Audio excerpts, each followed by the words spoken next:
வணக்கம், நமஸ்காரம். இன்று நாம் தரிசிக்கவிருக்கும் திருக்கோயில் ராஜராஜ சோழன் கட்டிய தஞ்சை பெரிய கோயில். பிரகதீஸ்வரர் கோயிலும் பெருவுடை கோயில் அப்படின்னும் பல பெயர்களில் கொடுக்குற கோயில். யுனெஸ்கோ ஹெரிட்டேஜ் லிஸ்ட்டில் இருக்குது. இதை படிக்கிறப்போ காஞ்சி மகா சுவாமிகள் தெய்வத்தின் குரலில் 7வது பாகத்தில் இந்த விசேஷமெல்லாம் நிறைய சொல்கிறாரு. அவர் என்ன சொல்லியிருக்கிறாரு அப்படின்றத நாம் தெரிந்து கொள்வோம். சக்கரவர்த்தி மன்னர் ராஜாவுக்கெல்லாம் ராஜா என்று நாம் ஒருத்தனை கொண்டாடுகிறோம். ஆனால் அவன் இதைவிட பெரிதாக நினைத்தது தானும் வேறே ஒரு மகா பெரிய ராஜாவுக்கு தொண்டனாக இருப்பதைத்தான். தன் தலையில் நவரத்தின கிரீடம் சூடிக்கொண்டிருப்பதை விட அந்த சிரசிலே தனக்கும் ராஜாவாக இருக்கப்பட்டவனின் காலை அழுந்த வைத்து கொண்டால் அதுதான் பெரிய ஆபரணம் என்று பெருமைப்பட்டான். அவன்தான் ராஜராஜ சோழன் என்று நாம் போற்றுகிறவன். தன்னை எப்போதும் சகலலோக சக்கரவர்த்தியான பரமேஸ்வரனின் தொண்டனாக நினைத்து கொண்டு அந்த சந்திரசேகரனின் திருவடி தன்முடியில் சூட்டப்பட்டிருப்பதாக பாவித்து சந்தோஷப்பட்டு கொண்டு இதனால் சிவபாத சேகரனாக ஆண்டவனுக்கு அடங்கி கிடப்பதையே உயர்வாக நினைத்தவன். சிரசின் உச்சியில் சகசிர கமலம் என்று 1000 இதழ் தாமரை பூ இருக்கிறது.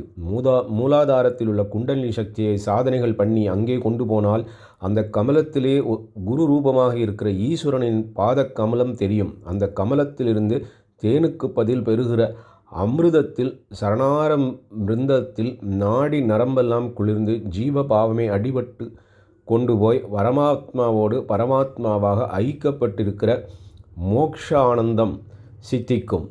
பகவான் பாதத்தை தலைமேல் வைத்திருக்கும்படி மகான்கள் பிரார்த்திப்பதற்கு இதுதான் உள்ள அர்த்தம். சிரசி தயயா தேகி சரணவ் அப்படின்னு ஆச்சாரியார் சௌந்தரிய லகரியில் இந்த திருவடி தீட்சையைத்தான் அம்பாளிடம் வேண்டுகிறார். இந்த தீட்சை கிடைத்த ஆனந்த பரவசத்தில் அப்பர் சுவாமிகள் புகழ்ச்சேவடி என்மேல் வைத்தாய் நீயே என்று பாடுகிறார். அந்த சேவடியின் அடியிலே தன் முடிசூடி தலை கிடக்க வேண்டுமென்று ஆசைப்பட்டவன் தான் சிவபாத சேகரன்.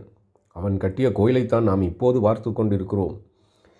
அப்பர், சம்பந்தர், சுந்தரமூர்த்தி சுவாமிகள் ஆகியவர்களுடைய தேவார திருப்பதிகங்கள் ஏடுகளை சிதம்பரத்திலிருந்து கண்டெடுத்து கொண்டு வந்து லோகத்துக்கெல்லாம் கொடுத்த பரம உபகாரி ராஜராஜன் தான். அவன் இல்லாவிட்டால், காஞ்சி மகா சுவாமிகள் சொல்கிறார், அவன் இல்லாவிட்டால் நம் தமிழ் தேசத்தின் பக்தி பண்பாட்டுக்கே மூச்சாக இருக்கிற தேவாரம் இல்லை. எல்லாம் கரையான் அரித்து மண்ணாகி இருக்கும். இதனால் தான் திருமுறை கண்ட சோழன் என்றே அவனுக்கு ஒரு பெயர் வைத்தார்கள் அப்படின்னு. சிதம்பரேஸ்வரனான நடராஜாவிடத்தில் அவனுக்கு அபார பக்தி. நடராஜா என்ற பெயரில் தமிழில் ஆடல் வல்லான் என்று அப்பர் அழகாக சொல்லியிருப்பதை அவன் மனசு ரொம்ப கவர்ந்திருக்கிறது. தேவாரம் என்ற சொல் கோயிலை காப்பாற்றி கொடுத்தவன். தஞ்சாவூரில் இன்றும் லோகம் பிரமித்து கொண்டாடும்படியாக கற்கோயிலை கட்டினான். தான் பெற்ற வெற்றிகளுக்கு நன்றி காணிக்கையாக கட்டினான். வடக்கே இப்போது ஒரிசா என்கிறோமே, அந்த கலிங்கம் வரை படையெடுத்து போய் கோதாவரி கிருஷ்ணா நதிகளுக்கு மத்தியிலே கீழே சாளுக்கியர்கள் ஆண்டு கொண்டிருந்த வேங்கி நாடு, தெற்கே ஈழம் என்னும் இலங்கை, இப்போது லக்ஷதீப் என்கிற அரேபியன் சி ஐலண்ட்ஸ் எல்லாவற்றையும் ஜெயித்துத்தான் ராஜராஜன் என்று காரணப்பெயர் வாங்கினான். அவனுடைய சொந்த பெயர் அருண்மொழிவர்மன் என்பது. பெயருக்கேற்ப தேவாரமாகிய அருண்மொழிகளை கண்டுபிடித்து கொடுத்திருக்கிறான். சேக்கிழாரும் அருண்மொழி தேவர் என்றே இயற்பெயர். அவர் அருண்மொழியான பெரிய புராணத்தை செய்திருக்கிறார். இப்போது பார்க்க இந்த சிவலிங்கங்களுக்கெல்லாம் இதே மாதிரி நால்வருக்கு இருக்கிற மாதிரி வஸ்திரங்கள், பூக்கள் எல்லாம் வச்சா, மாலைகள் எல்லாம் வைத்தா எத்தனை பேருக்கு வேலை கிடைக்கும்னு சிந்திச்சு பாருங்கள். அதைத்தான் ராஜராஜ சோழன் விரும்பினான். ராஜராஜனாக ஆனவுடன் நமக்கானால் தற்பெருமையும் தலைக்கணமும் ஏற்படும். ஆனால் மகாபெரிய கோவிலை கட்டிய ராஜராஜன் என்ன பண்ணியிருக்கான் அப்படின்னு பார்த்தோன்னா, பெருமையெல்லாம் பகவானை சேர்ந்தது தான் என்று உணர்த்தும்படியாக அந்த கோயிலில் எல்லாம் பெருசாக பண்ணினான். பெரிய சம்பந்தம் இருப்படியாக செய்தான். சுவாமி பெயரே பிருகத் ஈஸ்வரர், பெருவுடையார், அம்பாள் பிரகன்னாயகி, பெரிய நாயகி. கோயில் பெயரே பிரகத் ஈஸ்வரம், பெரிய கோயில். Big temple of Thanjavur, great pagoda Thanjavur என்று அதற்கு லோகம் பூரா ஃபேமஸாக இருக்கிறதுக்கு காரணம் அவன் அந்த மாதிரி பண்ணினான். எல்லாமே இறைவனுடைய பிரசாதம், இறைவனை முன்னிறுத்தி பண்ணுறது. அவனுடைய பேரில் ராஜராஜேஸ்வரம் அப்படின்ற கல்வெட்டில் இருக்கிற பேர் இந்த திருக்கோயிலுக்கு. எல்லாமே பெருசாக பண்ணினான். Nandikeswarar, the big bull of Thanjavur என்று அந்நிய தேசங்களிலும் புகழ் எடுத்திருக்கிறார். பிரகார சுற்றிலே இருக்கிற ஒவ்வொரு கோஷ்ட தேவதையும் 8 அடி 10 அடி உயரம், அளவிலே மட்டுமில்லாமல் அழகிலே அருளிலே எல்லாம் பெரிய மூர்த்திகள் அப்படின்னு வருஷா பண்ணியிருக்கான். மகாலிங்கம் மகாதேவன் என்று பெயருள்ள பெருவுடையாருக்கு பிரம்மாண்டமான லிங்கத் திருமேனி வைத்தான். அவர் தலைக்கு மேலே உள்ள விமானத்தை 200 அடிக்கு மேலே உயரமாக கட்டி அதற்கு தட்சிண மேரு என்று பெயர் வைத்தான். வடக்கே உள்ள மேருவுக்கு மேரு என்றால் இங்கே கைலாசம் என்றே அர்த்தம் பண்ணிக்கொள்ளணும். அதற்கு சமமாகத்தான் தென் தேசத்தில் உள்ளது என்று பொருள். சோழ ராஜாக்களுக்கு ஆதியில் தலைநகராக இருந்தது திருவாரூர் தான். மனுநீதி சோழன் தன் பிள்ளையை தேர்காலில் பலி கொடுக்கப் போனது திருவாரூரில் தான் என்று கேள்விப்பட்டிருப்பீர்கள். அதனால் ராஜராஜன் தான் புதுசாக மகா பெருசாக ஒரு கோவில் கட்டின போது தன் குல மூதாதைகளையும் குல தெய்வத்தையும் நினைவு கொண்டு மற்றவர்களும் அவர்களை நினைக்க பண்ண வேண்டும் என்று தட்சிணமேரு விடங்கர் என்று சோமாஸ்கந்தர் பெயர் வைத்தான். சிவாலயங்களில் 2 ராஜாக்கள் முக்கியம். ஒன்று நடராஜர், மற்றது தியாகராஜர் என்ற சோமாஸ்கந்தர். தன் பெயரிலே 2 ராஜாக்களை கொண்டிருந்த ராஜராஜனுக்கு இந்த 2 ராஜாக்களிடம் தனியான ஈடுபாடு. அதனால் ராஜராஜேஸ்வரத்தில் அந்த இருவருக்கும் தனியாக ஒவ்வொரு பெயர் கொடுத்து சிறப்பு செய்தார். தட்சிணமேரு என்று எந்த பிரம்மாண்ட விமானத்துக்கு பெயர் வைத்தானோ அதன் சொந்தக்காரரே இந்த சோமாஸ்கந்தர் தான் என்று துவனிக்கும்படியாக அவருக்கு தட்சிணமேரு விடங்கர் என்று பெயரிட்டான். நடராஜாவுக்கு தனக்கு ரொம்ப பிடித்ததான நாவுக்கரசர் நாவில் வந்ததான ஆடல் வல்லான் என்ற பெயரை வைத்தான். எவ்வளோ பிரம்மாண்டமாக இருக்குன்னு பாருங்கள். இப்போ பார்க்குறது அந்த காலத்தில் அபிஷேகத்துக்கு பயன்படுத்தப்பட்ட நீர் தொட்டி அப்படின்றது என்னுடைய சிந்தனை. ராஜராஜனுக்கு எத்தனையோ பெருமை சொல்கிறார்கள். அவனுடைய வீர தீர பிரதாபங்களை சொல்கிறார்கள், பக்தியை பாராட்டுகிறார்கள். கோவிலுக்காகவும் மூர்த்திகளுக்காகவும் ஆபரணாதிகளுக்காகவும் நித்திய நைமித்திய வழிபாட்டுகளுக்காகவும் சிப்பந்திகளுக்காகவும் கலைஞர்களுக்காகவும் அவன் வாரி வாரி விட்ட ஔதாரியத்தை புகழ்கிறார்கள். இத்தனைக்கும் ஒரு டீட்டெயில் விடாமல் கல்வெட்டில் பொறித்து வைத்ததை போற்றுகிறார்கள். தான் பரம சாம்பவனாக இருந்தும் பெருமாள் கோவில் புத்த விகாரம் எல்லாவற்றையும் பேணிய மனோ விசாலத்தை ஸ்தோத்தரிக்கிறார்கள். அட்மினிஸ்ட்ரேஷனானாலும் அபார திறமை காட்டி ராஜ்யத்தை பல பிரிவுகளாக பிரித்து முடியாட்சியிலேயே குடியாட்சியாக ஊர் சபைகளுக்கு நிறைய சுதந்திரம் தந்து அதன் மெம்பர்களை ஜனநாயக குடவோலை தேர்வு முறையில் நியமிக்க பண்ணியதை கொண்டாடுகிறார்கள். நிலங்களையெல்லாம் அளந்து ரிஜிஸ்டர் பண்ணினான், தெருவுக்கு பேர் கொடுத்து டோர் நம்பர் போட்டான் என்றெல்லாம் சிலாகிக்கிறார்கள். அவனுடைய மத உணர்ச்சி, கலா ரசனை, உதார குணம், பிளானிங் எல்லாவற்றிற்கும் ஒரு ரூபமாக இந்த பெரிய கோவிலை அவன் கட்டினதை அவனுடைய சிகரமாக சிறப்பாக போற்றுகிறார்கள்.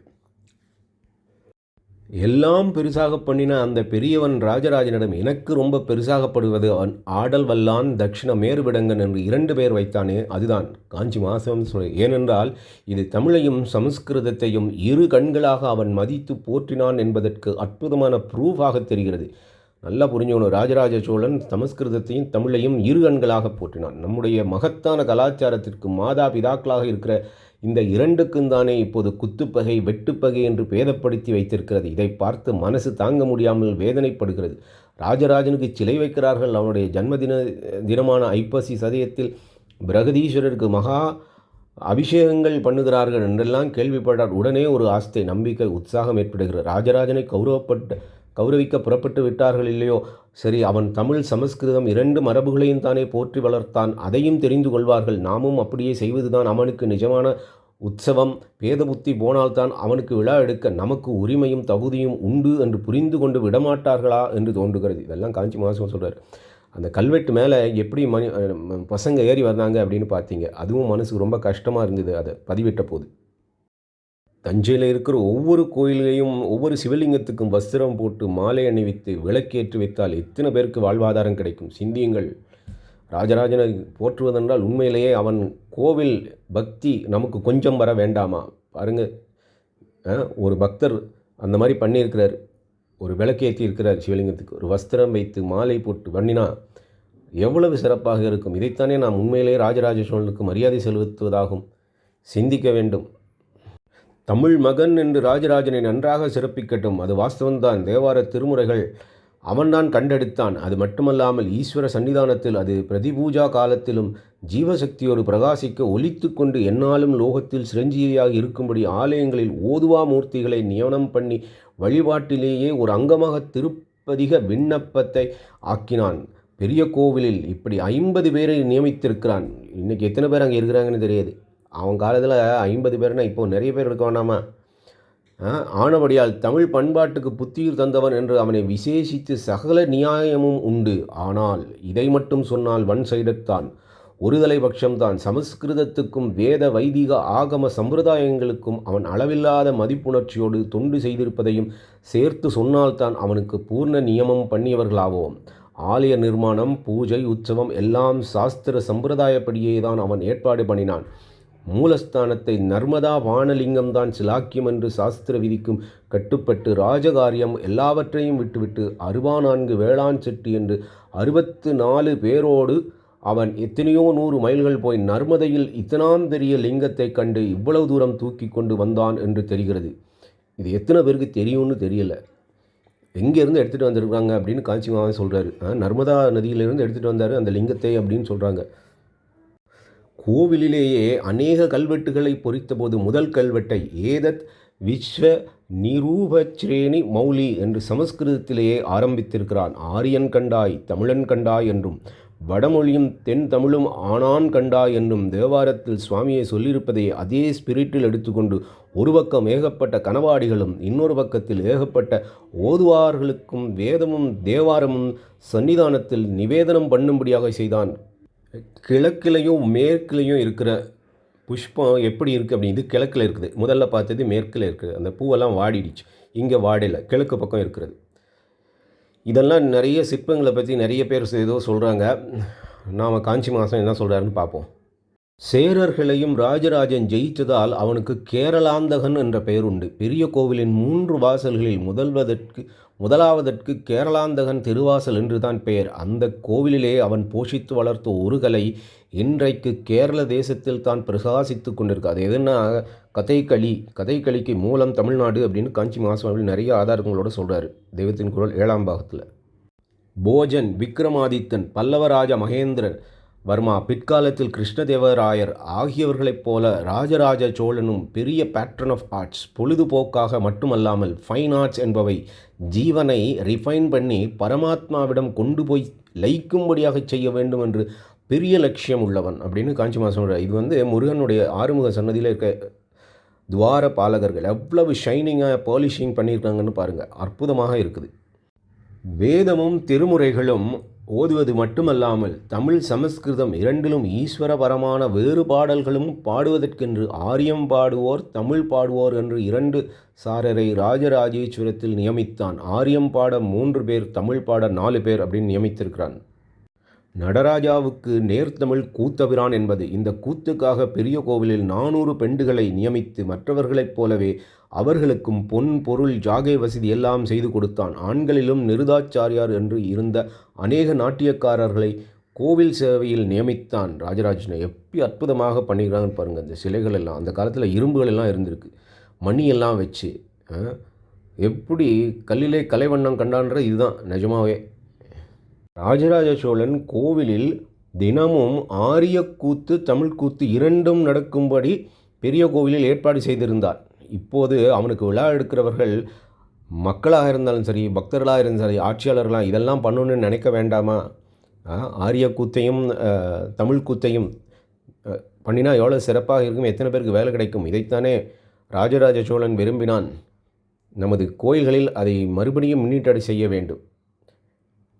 எவ்வளவு சிறப்பாக பண்ணிடுறாங்கன்னு பாருங்கள். நமது சிற்பங்கள் அதி அற்புதமாக இருக்குது. மிருகபுருஷம் அப்படின்னு சொல்லிட்டு இந்த சிற்பத்துக்கு பேர் என்ன எனக்கு தோணுது. ஸோ காஞ்சி மகாசிவன் சொல்கிறாரு, தேவார ஓதுவிப்பது, ஆரியம் தமிழ் பாடுவது, ஆரிய கூத்து தமிழ் கூத்து ஆடுவது, இது தவிர வெறும் டான்ஸ் என்றிப்படி வெகு லகுவாகவும் லலிதமாகவும் ஆயாசமான சாதனை எதுவுமில்லாமல் ஜனங்களுக்கெல்லாம் கலை மூலம் கடவுளை காட்டி கொடுத்த பரோபகாரி ராஜராஜன்.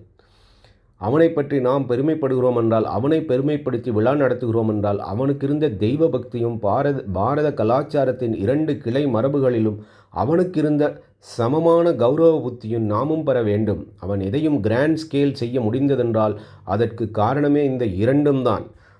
பெரிய கோயில் அப்படின்றது சண்டீஸ்வரருக்கும் படிகளில் ஏறி சென்று பார்க்கும் படி பண்ணியிருக்கிறான் ராஜராஜ சோழன். சண்டீஸ்வரரை நம்ம பார்க்கறது இப்போது, அதை மேலே ஏறி சென்று பார்வதற்கு வேறு எந்த கோயிலில் பண்ணுறாங்கன்னு எனக்கு தெரியாது.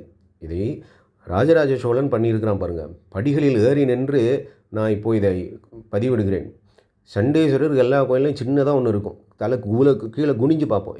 இங்கேன்னா மேலே ஏறி நின்று சண்டேஸ்வரருக்கு ஒரு தனி சன்னதியாக பண்ணியிருக்கிறார் ராஜராஜன். இதுதான் நிஜமான, இதுதான் இப்போ பார்க்குறோமே, இதுதான் அதுவே ஒரு தனி சன்னதி, இதுதான் பெரிய கோயில் அப்படின்னு சொல்லிட்டு கலைகளை நெறிகட்டு போவதற்கு வழியாக்காமல் ஈஸ்வர பரமாக்கி ஈஸ்வரார்ப்பணம் பண்ணுவது ஜனங்களும் இதனால் அரண் குடிமலாக பாஷை முதலான வேதங்களின்றி அன்பிலே ஒன்று சேர்ந்திருக்கும்படி செய்வதற்கு அந்த சிவபாத சேகரன் போட்டு கொடுத்திருக்கிற பாதையிலேயே நாமும் போவோம். அதைத்தான் ராஜராஜ சோழன் பண்ணினான். அவனுடைய கல்வெட்டுகள் பாருங்கள் என்னெல்லாம் பாஷையில் பண்ணியிருக்கிறான் அப்படின்னு. இந்த பாஷை வித்தியாசம் இல்லாமல் இந்த 2 பாஷைகளையும் நாம் கற்றுக்கொண்டோமானால், சுவாமி விவேகானந்தரும் சொல்கிறார், சமஸ்கிருதம் கற்றுக்கோங்க, எல்லா ஜாதியினரும் சமஸ்கிருதம் கற்றுக்கிறதுக்கு ஏதாவது கொஞ்சம் செலவு பண்ணுங்க அப்படின்னு சுவாமி விவேகானந்தர் சொல்கிறார். அதன் தான் ராஜராஜ சோழனும் 1000 வருஷம் முன்னால் பண்ணினான்.